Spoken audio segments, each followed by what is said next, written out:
Teacher. হ্যাঁ দেখতে পাচ্ছ আজকে লিপস্টিকটা ভালো হচ্ছে না? আমি জানো তো এগুলো না আমার খুব লোম ছিল, মরকট একদিন বলেছিল তো, তারপরে আমি শেভিং করেছি। দেখো এরকম আমি শেভিং করেছি, জানো আমার মাতৃত্বহীনতা নিয়ে সবাই কথা বলি জানো, ওই জন্য না আমি কাউকে ক্ষমা করতে পারবো না।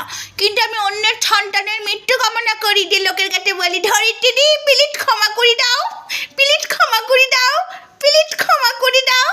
কিন্তু অন্যের বেলায় আমি বলতে পারি না, আমি বলি আমি ক্ষমা করতে পারবো নি, কোনোদিন পারবো নি। আর ধরিত্রীর ছেলেকে বলেছিলাম তো, দিয়ে লোকের সামনেটা আমাকে ঢাটা মারছিল, দুটো মারছিল, দিয়ে আবার বলেছি ধরিত্রী ক্ষমা করে দাও, আমাকে প্লিজ ক্ষমা করে দাও, নাহলে আমি ভিডিও করতে পারছি না। লিপস্টিকের কালারটা ভালো হয়েছে তো।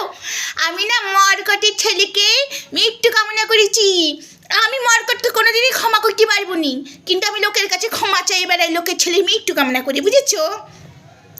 কিরে মাতৃত্বহীনতা নিয়ে তো 33 মিনিট কেঁদে কুঁদে নাটক করেছিলিস, তারপরে অন্যের সন্তানের মৃত্যু কামনা করেছিলিস, তারপরে এসেছিলিস ক্ষমা চাইতে। তাহলে মরকটের সন্তানকে টেনে তুই কথা বলছিস, মরকট আমাদের শত্রু, কিন্তু মরকটের সন্তান কিন্তু নয়, তুই সন্তান নিয়ে টেনে টেনে কথা বলছিস। হ্যাঁ, আর তুই কি বলছিস জীবনে মরকটকে ক্ষমা করতে পারবো না, তাহলে তুই কি করে আশা করিস ধরিত্রীর ছেলেকে মৃত্যু কামনা করে ক্ষমা চেয়েছিলিস, তোকে কে ক্ষমা করবে?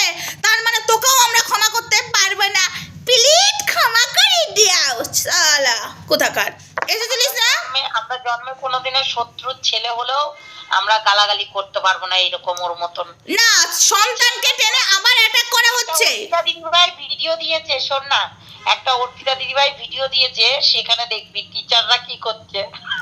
দেখেছি তো ঠাচাররা স্কুলে যায় ইন্টু কুলুকুল, আমি দেখেছি এ বন্ধন তো প্যার কা বন্ধন না, আমি তোমাকে ভালোবাসি, আমি ইন্টু কুলুকুলু ওই স্কুলের টিচারের সাথে, আর হেড স্যারের সাথে ইন্টু কুলুকুলু কুলুকুলু। না না আমি তো বাচ্চা ছেলে, কিছু জানি না।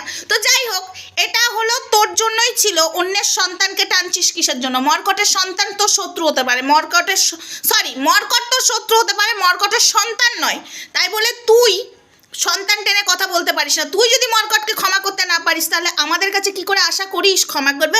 প্লিজ ক্ষমা করে দাও। হ্যাঁ, মুখে মরতে হয় একবারে আচ্ছা করে মাতৃত্বহীনতা নিয়ে।